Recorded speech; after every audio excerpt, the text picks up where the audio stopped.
مرحبا حبايب اديان كوين، شلونكم؟ مشتاقة لكم كومات، يا رب تكونون بخير. طبعا الفيديو هالمرة فيديو كلش بسيط للمدمنين الحلويات، يقدرون يسوون بالبيت يعني حلويات بسيطة وبلا فرن، حلويات الباردة.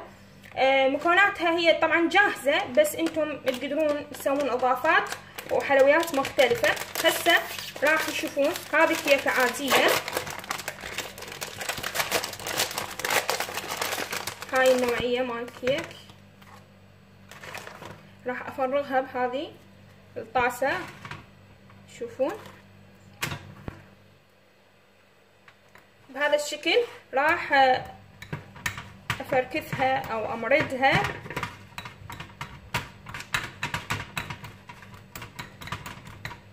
وراح اضيف الدانات هذه.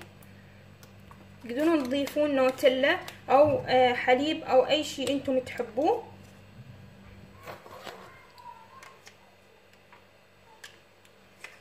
تقدرون تحطوها للجهال، كلش يفرحون بهاي السوالف.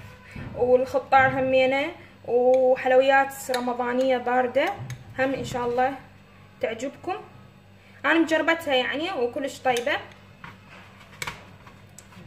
بهذا الشكل، وانتم زينوها براحتكم. نسوي الطاسة الثانية. طبعا الفيديو هو بسيط، بس حبيت شوية احكي وياكم لاني مشتاقة لكم، ومن زمان ما مسوي فيديوهات لانه ما فارغة، دائما عندي عمل. فشوفون هذه الكيكة بيها شوية شوكولا وشغلات، فهم نفس الطريقة. احنا طبعا مدمنين الحلويات، نسوي طرق المهم يكون طعم مختلف. راح احط من هذه طبعا بنكهة البسكوت، شوفون. والدانات دائما طيب وصحي.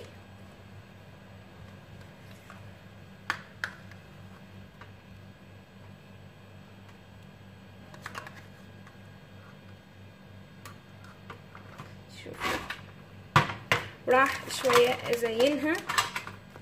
هذا هم يعني هذا كاكاو وبسطة بسكتس، هم كلش طيب.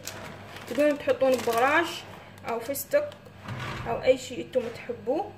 انا احب هاي السوالف كلها كاكاو بكاكاو.